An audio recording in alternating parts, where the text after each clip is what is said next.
Hello viewers, कैसे हैं आप सब लोग। मेरा नाम है रिक्की, स्वागत है आपका मेरे इस यूट्यूब चैनल पर।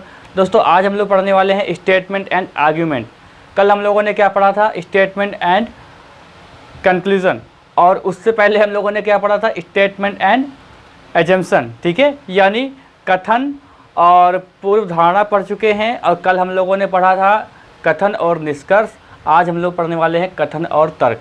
ठीक है, हेडिंग डालो भाई, कथन और तर्क।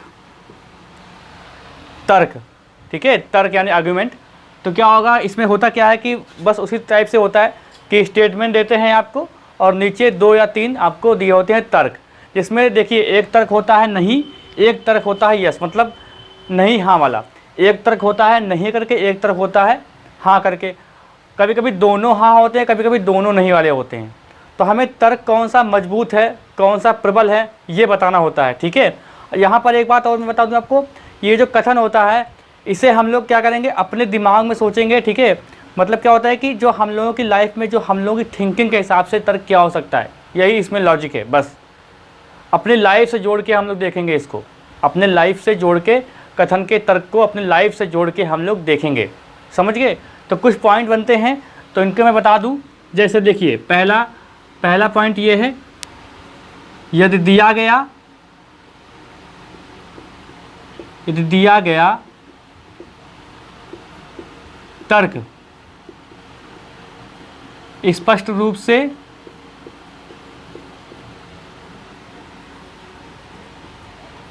कथन से संबंधित हो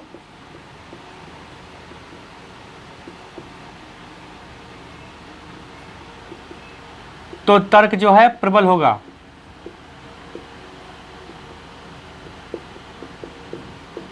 दूसरा देखो, तर्क जो है सलाह व निदान से संबंधित हो, निदान के साथ साथ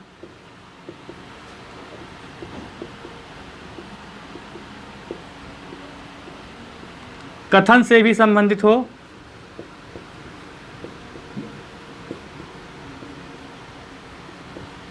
तो तर्क जो है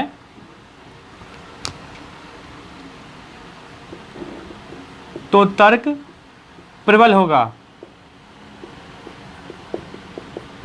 ये कुछ पॉइंट मैं लिख रहा हूं, ये आपको पॉइंट ध्यान रखने हैं, अभी सवाल करेंगे तो वहां पर ये सब काम आएंगे। ठीक है, नंबर 3 देखो, देखिए प्रबल जो तर्क होता है वो प्रश्नवाचक नहीं होगा भाई, प्रश्नवाचक नहीं होगा। ठीक है, चौथा पॉइंट देखो, अगर देखिए कथन का दोहराव हो जाता है, कथन का दोहराव अगर तर्क में हो जाए तो वो तर्क निर्बल हो जाएगा। ठीक है, तो लिख लो भाई, कथन का दोहराव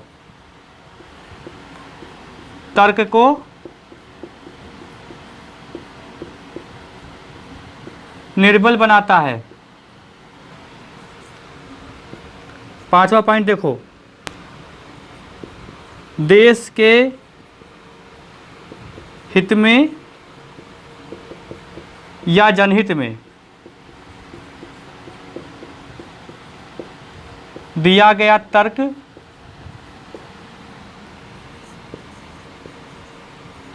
प्रबल होगा। एक लास्ट पॉइंट देखो भाई, देखिए तर्क में एकमात्र या केवल आदि शब्दों का प्रयोग हो तो तर्क निर्बल हो जाएगा। देखो लिख लो इसको यहाँ पर, तर्क में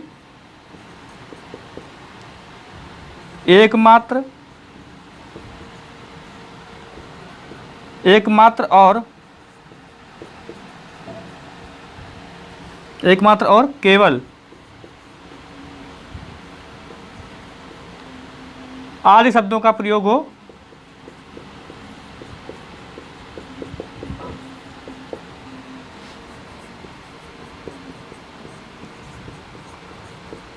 तो तर्क निर्बल हो जाएगा भाई।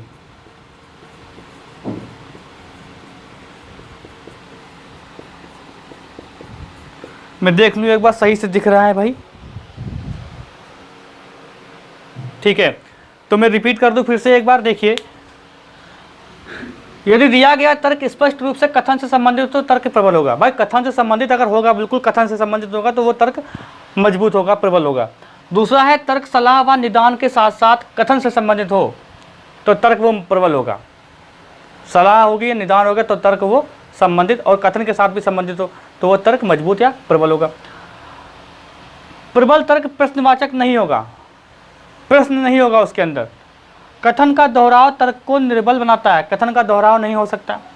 देश के हित में या जनहित में दिया गया तर्क प्रबल होगा। तर्क में अगर एकमात्र और केवल इन सब शब्दों को जोड़ दिया जाए तो वो तर्क क्या हो जाएगा, निर्बल हो जाएगा। समझ गए?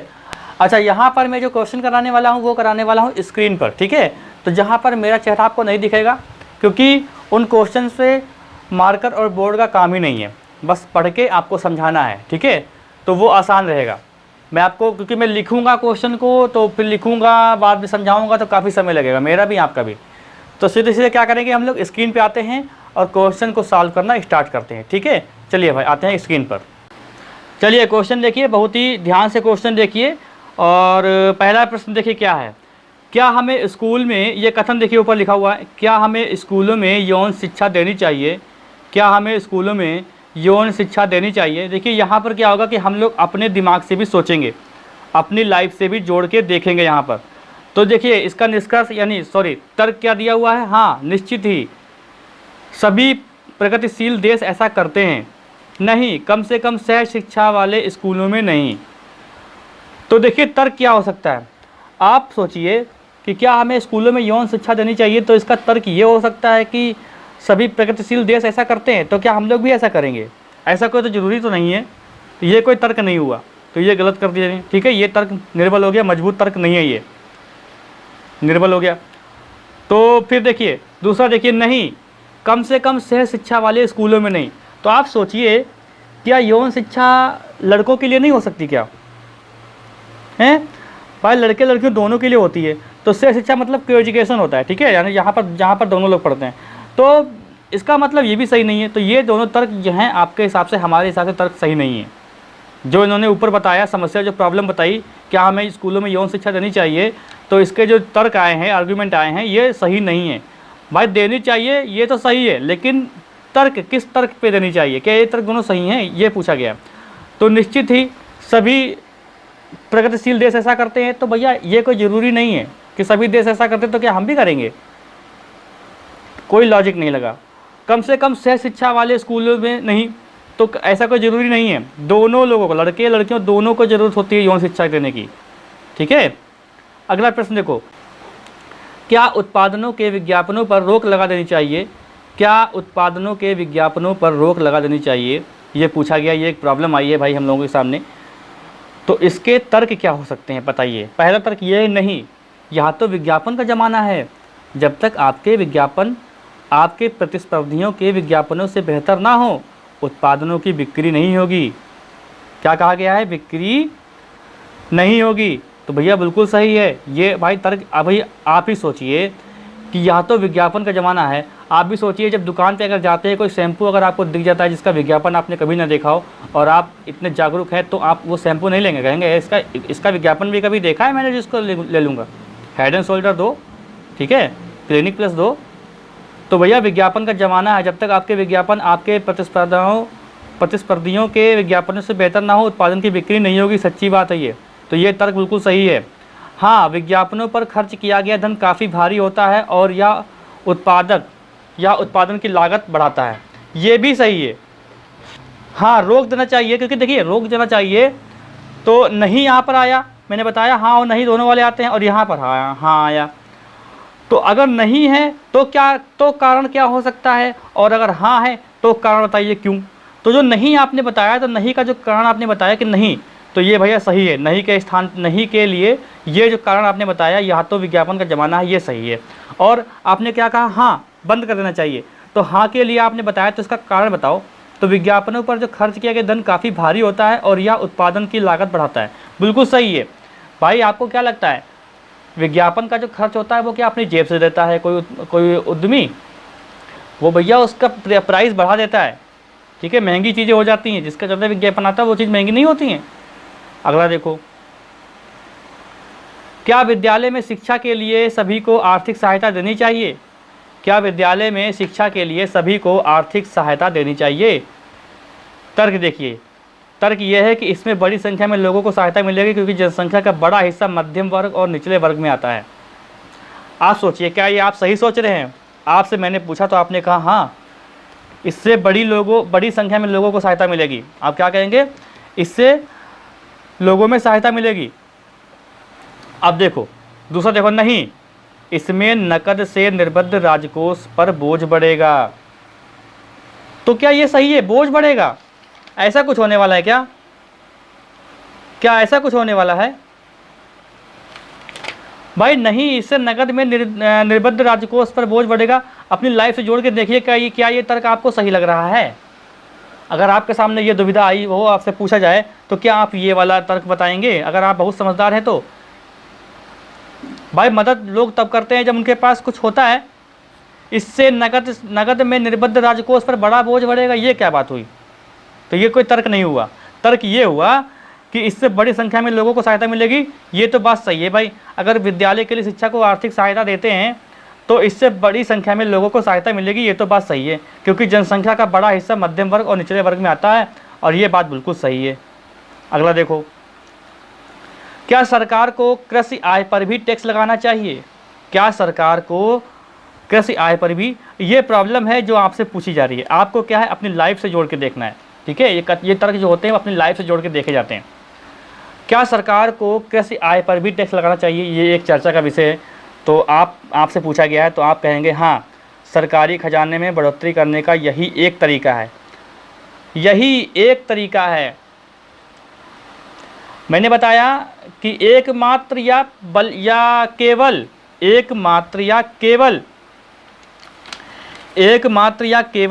मैंने अभी बताया कि वो निर्बल कर देते हैं। किसको निर्बल कर देते हैं? एकमात्र या केवल को, ठीक है। तो आगे दूसरा पढ़ो, नहीं हमारी 80% जनसंख्या ग्रामीण क्षेत्र में रहती है, हमारी 80% जनसंख्या ग्रामीण क्षेत्र में रहती है। तो ये बताइए, मैंने आपको खड़ा किया, मैंने आपसे पूछा क्या ऐसा करेंगे, तो आप कहेंगे हाँ, सरकारी खजाने में बढ़ोतरी करने का यही तरीका। तो भैया एक तरीका या एकमात्र या केवल, जो ये शब्द आते हैं ये तर्क को निर्बल कर देंगे। मैंने अभी आपको पॉइंट में बताया, तो ये तर्क नहीं है भाई। बहुत तरीके हैं खजाने बढ़ाने के, बहुत तरीके हैं। नहीं हमारी जनसंख्या 80%, तो बताओ 80% जनसंख्या रहती है ग्रामीण जनता, तो मैं क्या करूं मैं इसका? हमारी 80% जनसंख्या ग्रामीण क्षेत्रों में रहती है, तो मैं क्या करूं इसका? क्या हो जाएगा इससे भाई? 80% जो है पॉपुलेशन ग्रामीण क्षेत्र में रहती है, तो मैं क्या करूं? क्या ये कोई तर्क है? 80% जनता ग्रामीण क्षेत्र में रहती है, तो क्या कोई ज़रूरी है कि वो कृषि करते हों? हो सकता है कि वो बहुत बड़े बिजनेसमैन भी तो गांव में रह सकते हैं, तो क्या उनसे टैक्स नहीं वसूला जाएगा? तो ये दोनों तर्क सही नहीं है, समझ गए। अगला क्वेश्चन देखो, क्या भारत में वर्तमान बड़े राज्यों में से कुछ और राज्य बना लेने चाहिए? बहुत बढ़िया, ये एक प्रॉब्लम आई है आपके सामने जिसका आपको आंसर देना है। बताइए, तर्क आपके सामने 2 तर्क दिए हुए हैं। हाँ, इससे प्रशासनिक सुविधा हो जाएगी, नहीं, या राष्ट्रीय एकात्मकता के लिए खतरा है। बताइए भाई क्या हो जाएगा? राष्ट्रीय एकात्मकता के लिए खतरा है, ये आपसे कहा गया है, राष्ट्रीय एकात्मकता के लिए खतरा है। और दूसरा, हाँ, इससे प्रशासनिक सुविधा हो जाएगी। अच्छा देखिए, जब आप कोई भी समूह को बांट देते हैं तब लीडर जो होता है तो आपके लिए लीडरशिप का काम अच्छा करेगा वो, ये बात तो आप झुठला नहीं सकते। इसका मतलब ये तर्क सही है। अगर आप ये तर्क दे रहे हैं कि हाँ, इससे प्रशासनिक सुविधा ये होगा ना कि लोगों पर जो लीडर होंगे हमारे, उन पर बोझ कम पड़ेगा। जैसे कि 100 लोगों का बोझ था, 50 लोगों का है, तो वो अच्छे से देख रेख कर सकता है। हालांकि ना करें अलग बात है, लेकिन ये तर्क तो हो सकता है, तर्क तो यही है। नहीं राष्ट्रीय, अब बताइए ये बताइए भारत में कितने राज्य हैं? तो क्या हम लोगों में एकता नहीं है? भाई कितने राज्य हैं, साउथ के हैं, पता नहीं कहाँ कहाँ, ईस्ट के हैं, वेस्ट के हैं, नॉर्थ के हैं, तो क्या आपस में हम लोगों में एकता नहीं है क्या? उत्तराखंड उत्तर प्रदेश अलग अलग हो गया, तो क्या हम लोगों में राष्ट्रीय एकता नहीं है क्या? तो ये तो गलत तर्क हो गया भाई। तो इसमें कौन सा तर्क सही हो जाएगा? पहला वाला सही हो जाएगा। आगे देखो, मज़ा आ रहा है? लाइक कर दीजिएगा वीडियो को। क्या भारत में पटाखों के उत्पादन पर पूर्णतः प्रतिबंध होना चाहिए? क्या भारत में पटाखों पर पूर्णतः प्रतिबंध होना चाहिए? ये आपके सामने एक सवाल आया और आपसे पूछा गया आप इसके बारे में क्या सोचते हैं, क्या तर्क देना चाहते हैं, तो आपने कहा नहीं, यह हज़ारों श्रमिकों को रोजगार रहित कर देगा, यह हज़ारों श्रमिकों को रोजगार रहित कर देगा। हाँ, पटाखा निर्माता बड़े पैमाने पर बाल श्रमिकों का प्रयोग करते हैं। ये बात क्या सही है क्या? क्या पटाखा निर्माता ही बाल श्रमिकों का बहुत ज़्यादा प्रयोग करते हैं? ये आपको क्या लग रहा है भाई? मैं आपसे क्वेश्चन कर रहा हूँ कि क्या पटाखा निर्माता ही बड़े पैमानों पर बाल श्रमिकों का ही प्रयोग करते हैं? खाली पटाखा निर्माता ही? तो ऐसे तो सभी उद्योग बंद कर देना चाहिए। ज़्यादातर उद्योग में कहीं ना कहीं बाल श्रम काम करते हैं, बाल श्रमिकों का इस्तेमाल होता है। तो भाई ये तर्क तो आपका मान्य नहीं होगा, ये मैं नहीं मानूंगा। ये ज़रूरी है कि यार ये अगर हाँ ऐसा कर दोगे तो भाई हज़ारों श्रमिकों का जो है रोज़गार जो है चला जाएगा। तो ये बात भाई सही है। तो ये तर्क जो है पहला वाला सही है। अगला तर्क देखो, क्या मांसाहारी भोजनों पर पूरी तरह से प्रतिबंध लगा देना चाहिए? ये आपसे एक बात पूछी गई, आपके तर्क मैं जानना चाहता हूँ। तर्क आपने ये दिया, हाँ यह बहुत महंगा होता है और इसलिए हमारे देश के अधिकतर लोगों की पहुँच से बाहर है। अच्छा, इसलिए बंद कर देना चाहिए। मैंने कहा आपसे इसलिए आप बंद कर दोगे क्योंकि यह बहुत महंगा होता है और इसलिए हमारे देश के अधिकतर लोगों से भैया महंगा होता है तो क्या करूं, आप बंद कर देंगे, बस जिसके पास पैसा होगा वो खाएंगे। फिर आपने कहा नहीं, फिर आपने इसके बाद कहा नहीं, हमारे जैसे प्रजातांत्रिक देश में किसी चीज़ पर प्रतिबंध नहीं लगाना चाहिए। हमारे जैसे प्रजातांत्रिक देशों में किसी चीज़ पर प्रतिबंध नहीं लगाना चाहिए, किसी चीज़ पर प्रतिबंध नहीं लगाना चाहिए, ये आपसे कहा गया। किसी चीज़ पर प्रतिबंध नहीं लगाना चाहिए। तो भैया क्या किसी चीज़ पर प्रतिबंध नहीं लगाना चाहिए? कोई भी चीज़ पे हम लोग प्रतिबंध नहीं लगा सकते, कोई भी चीज़ पर? भाई ये बताइए, मतलब कोकीन, हीरोइन, चरस, गांजा, इस पर कोई प्रतिबंध नहीं लगाना चाहिए। अगर हमारा देश एक प्रजातांत्रिक देश है तो इस पर किसी भी चीज़ का प्रतिबंध नहीं लगाना चाहिए। ये कोई बात नहीं हुई भाई। तो ये मैं आपको नहीं स्वीकारता हूँ। ये दोनों आपके तर्क मेरे समझ से बाहर हैं, तो इसको और ये दोनों तर्क मैं गलत करता हूँ। ठीक है, आगे देखो, किसी सरकारी और निजी कर्मचारियों के वेतनमानों को एक समान बनाया जाना चाहिए। क्या सरकारी और निजी कर्मचारियों के वेतनमानों को एक समान बनाया जाना चाहिए? तो आपने क्या कह दिया भाई? आपने जो कह दिया, हाँ, इससे कर्मचारी अधिक निष्ठा से काम करेंगे और अपनी नौकरी नहीं बदलेंगे। नहीं, यह प्रतियोगिता की भावना को रोक देगा और अंततः इससे उत्पादकता और लाभप्रदता पर प्रभाव पड़ेगा। तो ये तर्क जो आपने बताए हैं, अब इस पर आप विचार कीजिए भाई। आप इस पर क्या करेंगे? अब विचार करेंगे।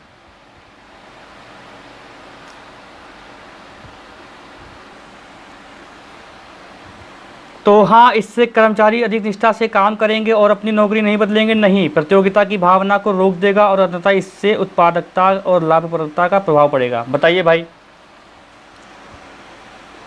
क्या सरकारी और निजी कर्मचारियों के वेतनमानों को एक समान बनाया जाना चाहिए? हाँ, इससे कर्मचारी अधिक निष्ठा से काम करेंगे और अपनी नौकरी नहीं बदलेंगे। ये कोई बात नहीं हुई, ये बात मैं नहीं मानता। क्यों भाई? देखिए, ये तर्क कैसे हो सकता है? सरकारी और निजी, भाई सरकारी को निजी कर्मचारियों को, अगर सरकारियों का वेतन निजी कर्मचारियों के वेतन से काम अगर समान बना देंगे तो भाई निजी कर्मचारी तो काम सही से करेंगे, निष्ठा से काम करेंगे, लेकिन हो सकता है सरकारी लोग जल जाएं। ठीक है, सरकारी लोग की ईर्ष्या हो जाए, वो सही से काम ना करें, है कि नहीं? नहीं, अब क्या है कि नहीं, यह प्रतियोगिता की भावना को रोक देगा। हाँ, ये बात सही है भैया, प्रतियोगिता की भावना को तो रोक देगा भैया और अंततः इससे उत्पादक और लाभप्रदता पर प्रभाव पड़ेगा। तो ये सही है तर्क। आगे देखिए, आगे क्वेश्चन देखो, विद्यालय जाने वाले बच्चों को टीवी देखने से रोकना चाहिए। विद्यालय जाने वाले बच्चों को टीवी देखने से रोकना चाहिए, हाँ, यह उनके समय की बर्बादी है। नहीं, या बच्चों के सामान्य ज्ञान को उन्नत करने का एक ही रास्ता है। मैंने कहा था एक ही हो, एकमात्र हो, केवल हो, वो तर्क सही नहीं होगा, वो तर्क निर्बल हो जाएगा। अब फिर से तर्क पढ़ो फर्स्ट वाला, फिर से तर्क पढ़ेंगे फर्स्ट वाला कि हाँ या उनके समय की बर्बादी है, हाँ या उनके समय की बर्बादी है। तो समय की बर्बादी नहीं है भाई उनकी, ऐसा कुछ नहीं है कि टीवी के समय, ये टीवी का तो अगर आपसे पूछा जाएगा तो आप कहेंगे कि हाँ या उनके समय की बर्बादी है, तो ऐसा तो नहीं होगा भाई, ठीक है, ऐसा तो नहीं होना चाहिए। तो इसका आंसर क्या, दोनों तर्क भाई निर्बल हैं। अगला क्वेश्चन देखो, भारत सरकार को मेडिकल और इंजीनियरिंग कॉलेजों को खोलने पर समान महत्व देना चाहिए। हाँ, हमको एक बेहतर डॉक्टर और रोगी का अनुपात चाहिए ताकि बेहतर स्वास्थ्य सेवा मिले। हाँ, हमको एक बेहतर डॉक्टर और रोगी का अनुपात चाहिए। फिर दूसरा है, हाँ हमको बेहतर अर्थव्यवस्था के लिए एक बेहतर आधारभूत ढांचे की आवश्यकता है। अच्छा भाई, ये बताया है आपने ये क्या कहा है, ठीक है, कि भारत सरकार को मेडिकल और इंजीनियरिंग कॉलेजों को खोलने पर समान महत्व देना चाहिए। हाँ, हमको एक बेहतर डॉक्टर और रोगी का अनुपात चाहिए ताकि बेहतर स्वास्थ्य, बिल्कुल सही। इसीलिए क्या है कि मेडिकल कॉलेज और इंजीनियरिंग कॉलेज को खोलने का महत्व देना चाहिए। ये तो हो गई बात किसकी, मेडिकल कॉलेज की। अब आते हैं इंजीनियरिंग कॉलेज वाली बात पर। हाँ, हमको बेहतर अर्थव्यवस्था के लिए बेहतर आधारभूत ढांचे की आवश्यकता है, तो ये भी सही है। ये दोनों तर्क सही हैं भाई, दोनों तर्क ये सही हैं अपनी जगह। अगला क्वेश्चन, ड्राइविंग करते समय मोबाइल फ़ोन के उपयोग को प्रतिबंधित किया जाना चाहिए। हाँ, इसके कारण सड़क दुर्घटनाएं होती हैं नहीं, या व्यापार में रुकावट डालेगा। आपसे मैं तर्क पूछ रहा हूँ, आप इसका जवाब दीजिए। हाँ, इसके कारण सड़क दुर्घटनाएं होती हैं, तो ये तो आप कहेंगे बिल्कुल सर होती हैं, इसमें कोई दो राय नहीं है। फिर दूसरा आपने कहा नहीं, फिर दूसरे व्यक्ति ने कहा नहीं, यह व्यापार में, तो मैं कहूँगा बेवकूफ़ी हो क्या यार, व्यापार में रुकावट डालेगा मतलब आप जब ड्राइविंग कर रहे होंगे तभी आपका बहुत कस के व्यापार चल रहा होगा, आप रोक के बात कर सकते हैं। व्यापार ज़्यादा ज़रूरी है कि जान ज़्यादा ज़रूरी है, मैं आपसे यही कहूँगा। तो आप कहेंगे सर सॉरी, तो इसका मतलब ये तर्क गलत हो जाएगा, ये तर्क सही हो जाएगा, ठीक है।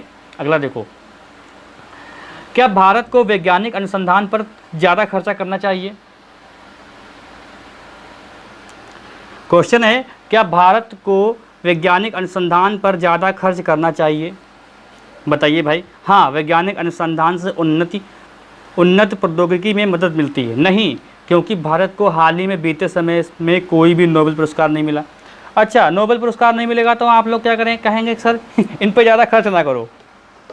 ये तो अगर आपसे कहें, आपके पिताजी कहें कि आपका सिलेक्शन नहीं हुआ, अब मैं आपको जब फीस नहीं दूंगा, तो ये आप क्या कहेंगे, कहेंगे ये कोई बात नहीं हुई पिताजी, ये कोई बात नहीं हुई पिताजी, आप ऐसा कहेंगे कि नहीं कहेंगे, ऐसा कहेंगे, ठीक है। तो यहाँ पर क्या बात हो रही है, तो यहाँ पर क्या बात हो रही है कि हाँ, वैज्ञानिक अनुसंधान में उन्नति प्रौद्योगिकी में मदद मिलती है। तो ये भाई ये तर्क सही होगा, ये तर्क सही नहीं होगा। मतलब नोबेल पुरस्कार नहीं मिला है तो आप अनुसंधान पर ज़्यादा खर्चा नहीं करेंगे, ये कौन सी बात हुई, इसमें तो लड़ाई हो जाएगी। चलिए भाई आगे देखो क्वेश्चन क्या है, कहा जाता है कि बहुत सी बीमारियां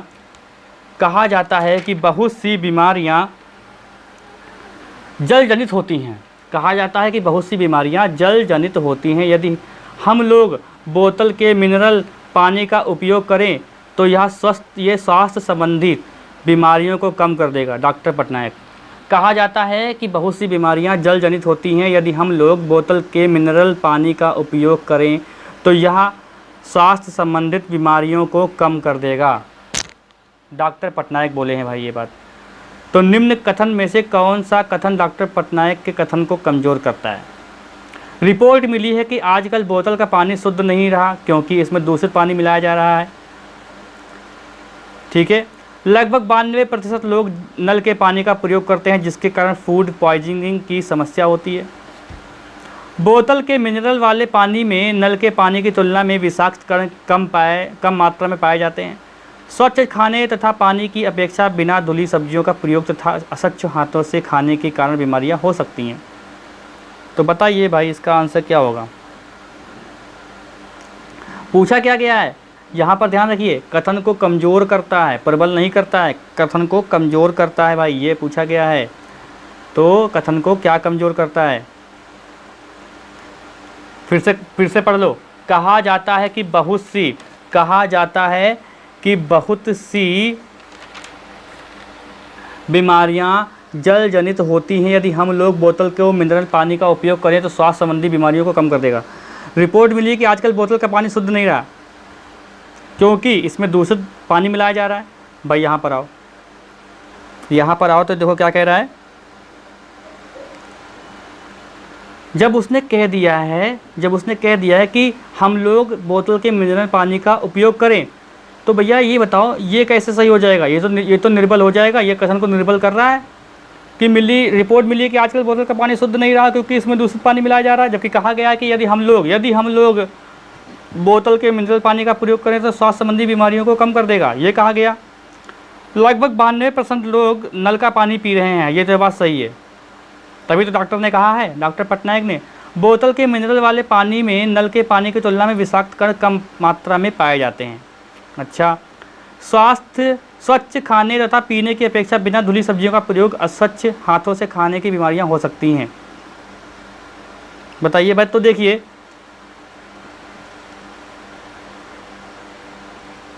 ये भी प्रबल नहीं है, ठीक है, ये भी प्रबल नहीं है, इसके बारे में कोई बात नहीं होती, पानी वाले में बात हुई थी, ठीक है। तो ये दो प्रबल नहीं है, फर्स्ट और सेकंड, और ये थर्ड सही, ये सही नहीं है, ठीक है। आगे देखो अगला प्रश्न, ये कौन सा, ये लास्ट प्रश्न होगा। इतने में तो बहुत प्रश्न हो जाएंगे आपके। क्या सरकार को बिजली का प्रयोग प्रत्येक परिवार की ज़रूरत पर निर्भर करते हुए सीमित कर देना चाहिए। बताइए भाई, क्या सरकार को बिजली का प्रयोग प्रत्येक परिवार के ज़रूरत पर निर्भर करते हुए सीमित कर देना चाहिए। हाँ, इससे सरकार को बिजली के अपर्याप्त उत्पादन की समस्या को हल करने में सहायता मिलेगी। नहीं, प्रत्येक नागरिक को अपनी ज़रूरत के हिसाब से बिजली की खपत का अधिकार है, क्योंकि वे बिजली के प्रयोग का भुगतान करते हैं। नहीं, बिजली के प्रयोग की सीमा तय करने के लिए सरकार के पास मशीनरी है।